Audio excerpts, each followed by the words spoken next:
I'm Kristen Oaks-White. And I'm Avery Davidson. Thank you for joining us for This Week in Louisiana Agriculture, the only TV show bringing Louisiana farmers and consumers together every week. It seems as though a second government shutdown has been averted through a bipartisan deal on a budget that provides some funding for border security, but not the amount the Trump administration wanted. It made for an interesting time for a group of Louisiana young farmers and ranchers to visit the nation's capital. Twila's Neil Melanson followed along to find out what is working and not working in Washington, D.C.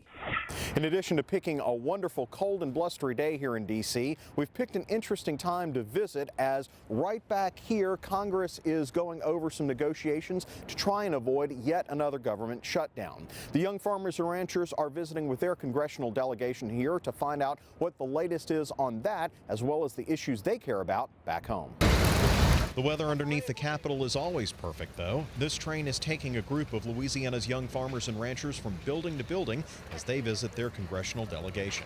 There's a lot to talk about these days, including the hot topic of the government shutdown. We need to keep the government open. We need to be able to go to our FSA offices and get our information and to be able to operate our farms, qualify for loans, get money, report crops, just everything we need to do. We need the government open so we can do that. The shutdown has already affected rancher and grain farmer Robert Duncan, who couldn't get an FSA loan this year. Duncan told the ag liaison for Representative Cedric Richmond after the bad year that many soybean farmers in his area had, he's advocating for changes in the market facilitation program in Congress. So if you were able to harvest, it definitely helped, pay a bill or two. But yeah, as you said, there's a lot of people who, we didn't get it on 50% of our acres. So there are other issues, too. Inside Senator Bill Cassidy's office, sugarcane and grain farmer Vincent Canatella is asking Senator Cassidy about relief in the form of health care options for small farms. A farm is a small business, and having health insurance coverage for your family is an extremely high cost right now. At Congressman Clay Higgins' office, the group also found the time to address issues that may yet happen. Waters of the U.S. Is one that's kind of hidden, or hadn't hit home yet, but hopefully y'all can get that addressed and get those definitions better defined on what navigable waters are, so that we potentially in the future won't face overregulation. Well, a navigable waterway is certainly not a ditch puddle in your field, or a rut that your tractor wheel made. It's insane. And while the young farmers and ranchers visiting, especially those who are visiting D.C. for the first time, are taking back quite a lot in terms of memories, there are going to be dealing with these issues for quite some time long after this trip. For This Week in Louisiana Agriculture, I'm Neil Melanson. Thanks, Neil. There's a lot more on this latest young farmer trip and how these issues affect us at home on our website at twilatv.org. And by the way, we'll also link you to the YFNR page on that site so you can follow the group's activities throughout the year, and they really do a lot. Looks like they had a lot of fun on this latest trip. And it looks like they had a big group, and it was a diverse group that kind of represented a lot of the different things that we farm in Louisiana, so I was glad to see that. And it's also neat because they get to not only take in the sites, but see how the process works. Right. I know you've been on a few of these trips. What are you hoping they really got out of it? Well, I mean, you literally get to walk through, you walk the same halls the legislators walk, and you do get to see, that they're in committee meetings, that they're doing this, and so you really do feel like you've got your pulse on how laws are made and how government works. So. Well, I know someone who definitely has his finger on the pulse of conservation, and that's Louisiana State Conservationist Kevin Norton. He remains in Washington, D.C., and we don't know when he will be able to take the word acting out of his current title of Acting Associate Chief of the Natural Resources Conservation Service. It was almost 2 months ago that his coworker Matt Lohr of Virginia became the 16th chief of the NRCS. Lohr is a fifth-generation farmer from the Shenandoah Valley of Virginia. He was at the recent cattle convention in New Orleans to speak with ranchers and landowners about the NRCS and how they can help them. Lohr had served as Virginia's Commissioner of Agriculture and Consumer Services from 2010 to 2013. He credits much of his success to his farm time in the Virginia Farm Bureau. Farm Bureau has played a major role in my life and my leadership development, but the contacts and connections that it's given me has certainly helped me in this role. But it's funny because from the Farm Bureau in my previous life, worked very hard lobbying Congress to develop the Farm Bill. I mean, so from the farmer perspective, we got the Farm Bill written, you know, hooray, we got our job accomplished, but now as an agency head, we basically pick up from that point and go forward. Laura was quick to point out that during his first week on the job, President Donald Trump signed the Farm Bill, and the following week was the shutdown. So he's anxious to get those rules and regulations written quickly. This is the time of year when chances are your mouth is watering for crawfish. And I know, Kristen, you've already done a little bit on your part to support the industry, I think to the tune of about 150 pounds. Is that what you said? A lot, yes. 150. However, this cold weather coming and going in South Louisiana is keeping the crawfish underground and out of traps. This week, Twila's Carl Wiggers heads to Acadia Parish to find out why the supply and demand rules aren't working with crawfish. Despite the crawfish catch being low, the prices keep going down. My catch has been, for some reason, better than most, but the industry as a whole is lagging behind what was done last year. There's people who normally catch quite well have caught absolutely nothing until recently, maybe a little. And there's a mystery to it, and nobody knows why. Most of my neighbors are just not catching at all. Is there prospect for the season to turn around? Of course. I mean, everybody's always hopeful. You want to see them crawfish. We want to see them. Nobody's holding back on anybody. We did have some problems getting our men at the beginning of the season. Kind of held things back also. But everybody's got enough men to work right now, and the catch itself is pretty much holding us back. Again, it's gone up in the last week or so, but our prices have also tanked. Where the price dropped by 50%, the catch did not increase by 50%. We lost $2 in price in somewhere in the neighborhood of 7 days, which is unheard of. I mean, I understand $4 was pretty much a pipe dream. We wouldn't have thought we'd have seen that, but that does not mean that you got to slam it all the way down into the ground. Just, you know, we're not very profitable where we're at, and we're like everybody else. We got to make a profit. Savoy said he's had neighbors with hundreds of acres of crawfish ponds go and pull traps to only catch 35. That's not 35 sacks, that's 35 crawfish total, and you just can't make a living. No, like I mean, that hopefully we'll get some warmer weather in the coming weeks and that will change. But those cold snaps that we've had recently, I mean, it was below 30 degrees in Baton Rouge this morning. Right. So, you know, I shouldn't say below 30 degrees, but it was in the 30s. It was cold, yeah. Yeah, it was cold enough for me to say, yeah, this jacket's not enough. I need a little bit more. So hopefully that will turn around and we'll start to see more of them coming in. And that way the crawfish farmers can stay on their feet. We hope so.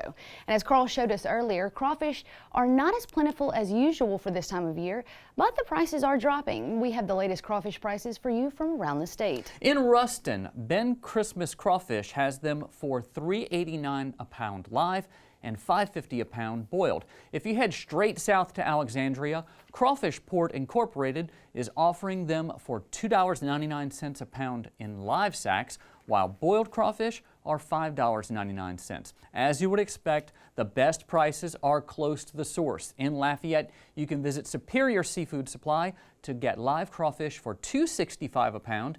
If you want it boiled for you, you can head over to Cajun Blitz to get it for $4.99 a pound boiled. And as always, make sure you shop around for the best price and check on Fridays, as prices tend to change right before the weekend.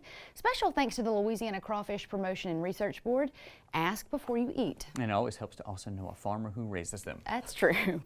It's almost like being on the cover of the Rolling Stone, only better. Great, thanks Kristen. Now that song's going to be stuck in my head all day. On the cover of the Rolling Stone. Well, the February issue of the Progressive Farmer magazine is out, and as you can see behind me, West Baton Rouge Parish sugarcane farmer Bobby Morris is on the cover.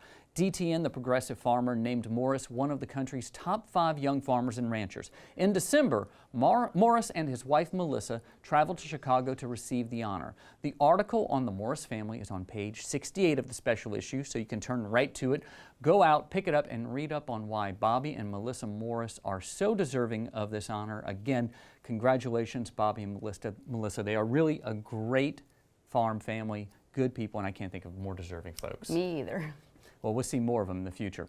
Grant and Katie Estrade own and operate local cooling farms in Bogalusa, Louisiana. We've introduced you to them before here on the show. They use techniques such as multi-species grazing, silvopasture, planting cover crops, and bale grazing to get the most from their farm. They have revived a property that was once considered biologically dead into a thriving farm.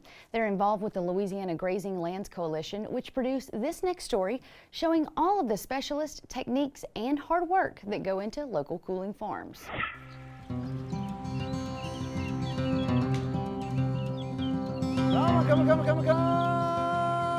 Come on.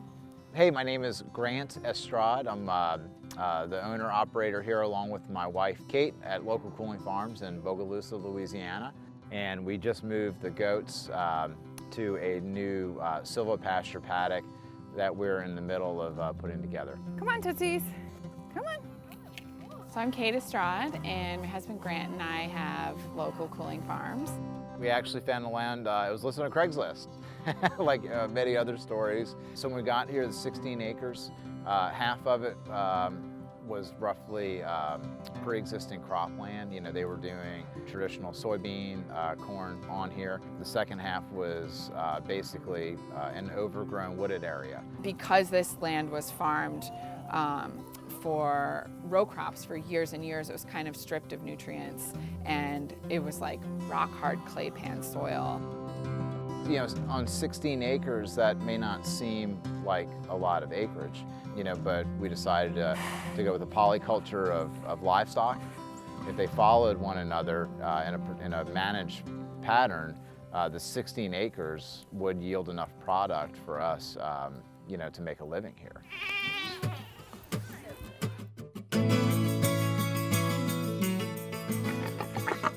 You know, when we first started out, I knew right away when we came on the property that the soil was just depleted. Like, we really needed to get that together. You know, the background where I am now, you know, you could hardly see the sunlight coming through. Before, there was no airflow, so it was mosquito haven. Chickens, like, one of their main purposes is just their manure is so much more potent. So it's like a great fertilizer for the pasture. Soil is one of the few ways that we have to sequester carbon and keep our planet able to grow food, you know, so we have to protect it. Using systems like silvopasture, bale grazing, multi-species grazing, intensive managed grazing with electric fence. It's periods of, you know, disturbing it, eating the bugs, and then moving on so it can recover and come back. And then that cycle, just each time it's kind of building this layer of soil. So we're feeling very good, and you know, it's a positive feedback loop, because every time we do something, the land improves so much. That's so exciting just to keep doing what we're doing, because we can literally see the benefits months after we do something.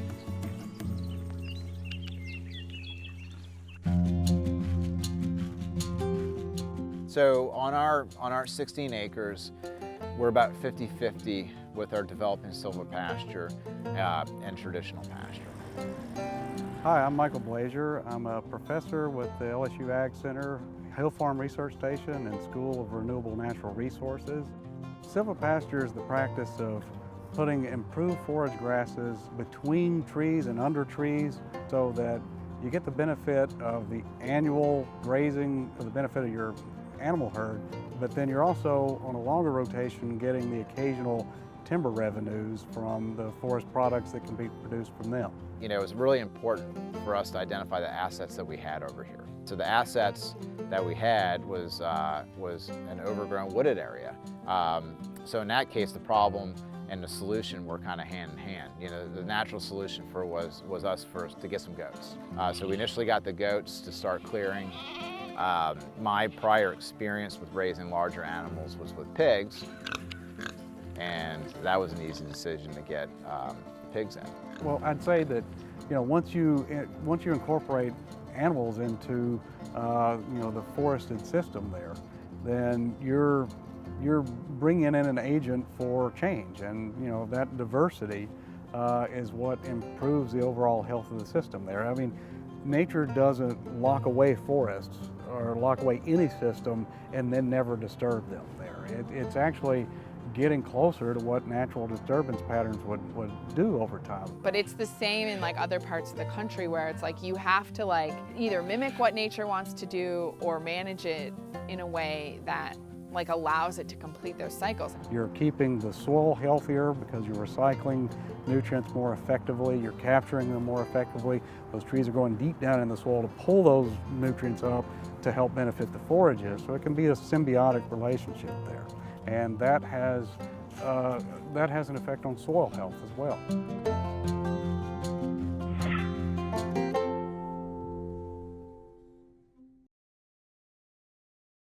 I now hope they're fighting today. I hope they are. Put a Dorito on here.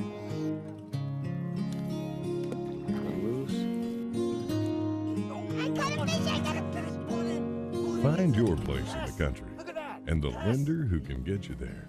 Find Louisiana Land Bank. Financing for country homes, recreational property, farms and ranches, and agribusiness. Before you sweeten your morning joe, before the icing on the cake, before the sugar hits the shelf, it begins with a family of sugarcane farmers dedicated to growing Louisiana for more than 220 years. The Sugarcane Growers of Louisiana, making life sweeter, naturally. Sugarcane, sweet sugarcane.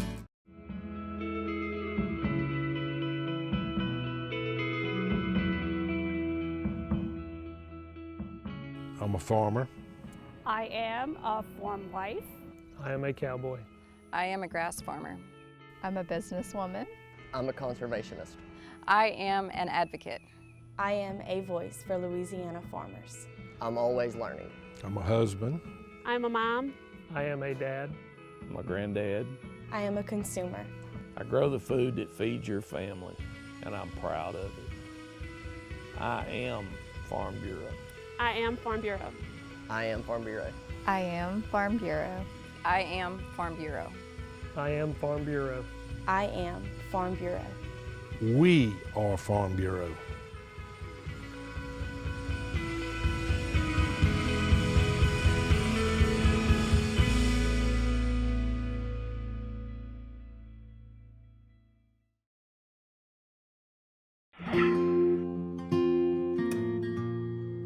Let me tell you what, the grass doesn't grow under their feet, I promise you. Hello, I'm Stuart Gardner. I'm the Area Range Conservationist for NRCS down in Lafayette, Louisiana. You know, talking with somebody like Stuart, he can really get all this information that's out there and, you know, funnel it or dial it in to apply to our climate. There's always a process of taking data from other regions of the country and trying to convert that to something that's useful to a producer here in Louisiana. You got to be a grazer, you have to be a forester, and you have to be an arborist all at the same time. What impresses me a lot is they do a great job of realizing by looking ahead where they're moving into the next paddock, into the next area.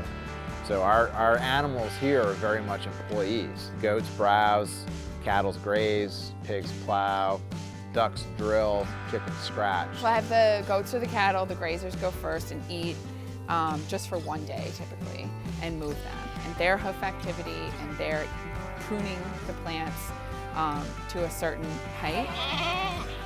We go ruminant, we go pig, we do cover crop or a long-term rest. And then we do that, and with our climate, we can do that year-round. And the thing I've noticed by going out there from the first visit a couple of years ago to the last visit maybe several weeks ago, I think the infiltration has really increased on their property. It's going down vertically into the soil. It's being absorbed, and I think the water holding capacity is increasing.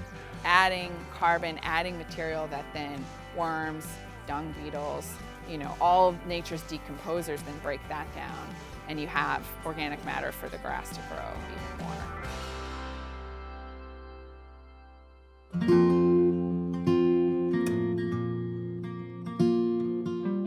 The soil health will continue to improve as we cycle the animals through. I mean, we see it with each pass, like greener grass, more healthy native species. There's study after study that shows that animals raised in this type of system has a higher nutrient density to it, and the flavors is off the charts. For now, we sell all of our products, eggs, pork, goat meat, and some beef, through our retail stores. So we sell all direct to consumer. We pretty much get to meet all of our customers who are eating our food, which is wonderful. So that's going to allow us to operate on smaller acreage to keep a lower overhead and a tighter budget, and that's something that we can manage here.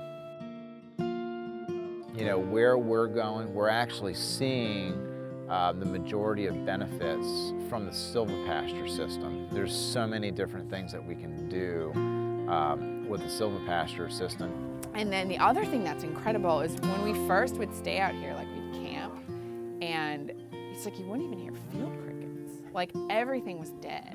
And then, you know, with just a little like animal activity, it all just like starts coming back naturally. And now it's like a chorus. You know, no matter what type of agriculture you're involved in, if you're grazing ruminants or if you're growing crop, you know, soil is the base, it's the media that we're using. Like we have to feed ourselves from this planet, and the soil is how we feed ourselves. So, yeah, there is a way to do it that is beneficial to the earth. Like we're here, so if we want to continue living, like we have to feed ourselves from it. So, like I've kind of like learned. I didn't necessarily like think of this going into it, but it's like sacred. It's like selling people food to feed their families is like one of the like highest callings, I feel like. To be able to be an environmental steward and then to be able to feed people and know that there are families sitting down at night eating our food product is, that makes you feel really, really, really good about what you're involved in. And all at the same time, I'm being a good environmental steward and I'm feeding people fantastic, delicious products. So it's the best job ever. This story is part of a series funded by the Louisiana Grazing Lands Coalition, the National Grazing Lands Coalition, and the Natural Resources Conservation Service. The LGLCI plans to produce 7 more documentaries related to sustainable agriculture and soil health between 2019 and 2020. We'll feature them right here on Twila as they come out. And by the way, it was Twila alum Taylor Fry who shot and edited that video. Thank you, Taylor, for sharing your talents with us. To learn more about any of the organizations Avery just mentioned, head on over to our website at twilatv.org. Still to come on Twila. First, it was the cover of the Rolling Stone. Now it's another song to get stuck in your head. Don't worry, we'll all sing it together. But first, a chance to learn how to save a life on the farm. Stay with us.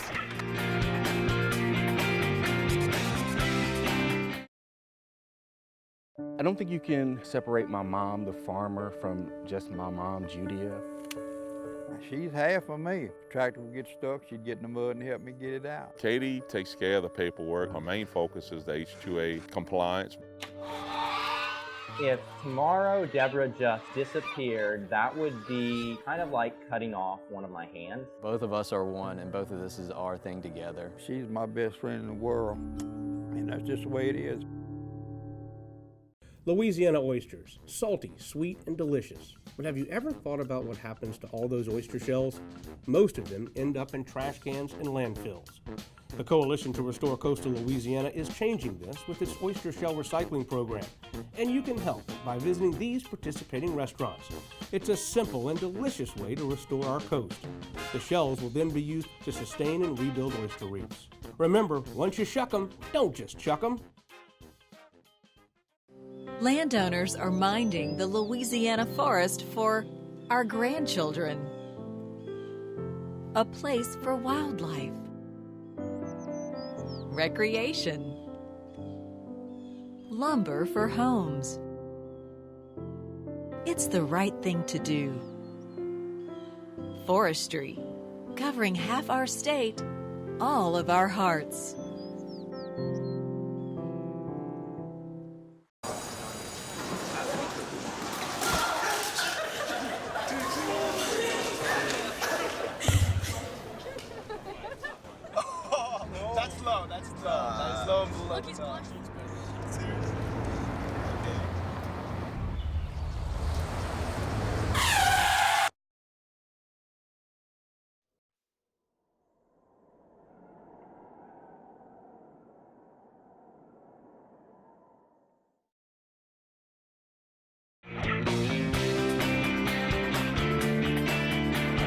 Farms are dangerous places to work. We had a stark reminder of that in May of last year when members of the Bastrop Fire Department rescued a man trapped inside of a grain bin. That's why in a couple of weeks, the Louisiana Farm Bureau Federation is holding a series of training workshops across the state. The workshops will train first responders on how to use equipment needed to rescue someone from a grain bin entrapment, and this training has already saved a life in Louisiana. The workshops will be held Tuesday, February 26th at D&G Farms in Iota, Louisiana, Wednesday, February 27th at Chauncey Petrie Farms in Ville Platte, and Thursday, February 28th at Angelina Grain in Vidalia. Lunch will be provided, but space is limited, so registration is required. For more information on the events and a complete rundown, you can log on to our website at twilatv.org. If you're a parent of small children, we have a Twila boost that your children will go crazy for this week, and it will probably drive you crazy too. Parents and even folks like myself without kids are no stranger to the viral video craze that has your toddlers hypnotized. You know it. You know it, Avery. Baby shark, do do do do do do. Baby shark, do do do do do. Baby shark. Yeah. Okay. Well, check out this video that New Orleans native Andra Woodfin posted on Facebook. She said, in NOLA, we don't see sharks, but we do see crawfish. Oh, baby crawfish, doo-doo-doo-doo-doo, baby crawfish, doo-doo-doo-doo-doo, baby crawfish, doo-doo-doo-doo-doo, baby crawfish. Mommy crawfish, doo-doo-doo-doo-doo, mommy crawfish, doo-doo-doo-doo-doo, mommy crawfish, doo-doo-doo-doo-doo, mommy crawfish. Daddy crawfish, doo-doo-doo-doo-doo, daddy crawfish, doo-doo-doo-doo-doo, daddy crawfish, doo-doo-doo-doo-doo, daddy crawfish. Grandpa crawfish, doo-doo-doo-doo-doo, grandpa crawfish, doo-doo-doo-doo-doo, grandpa crawfish, doo-doo-doo-doo-doo, grandpa crawfish. Grandma crawfish, doo-doo-doo-doo-doo, she's a shrimp, doo-doo-doo-doo-doo, but a crawfish for the song, doo-doo-doo-doo, shark. Oh, I said shark, I meant to say crawfish, daddy shark, family crawfish, I am messing up, it's okay. Hey, family crawfish, doo-doo-doo-doo-doo, family crawfish, doo-doo-doo-doo-doo, where's the grandma, doo-doo-doo-doo-doo, here she is. It's going to be in my head all day. Baby crawfish. I know. I won't be able to get Luke and Logan to stop singing it. I want that big granddad The crawfish. granddad. That was cute. Well, that does it for this edition of Twila. Be sure to join us next week when we'll take you from the field to feast to enjoy one of Louisiana's sweetest crops. Until then, you can watch all of our stories online at twilatv.org and be sure to follow us on Facebook, watch us on Twitter, and catch us on Instagram, and maybe we'll be singing Baby Shark or Crawfish.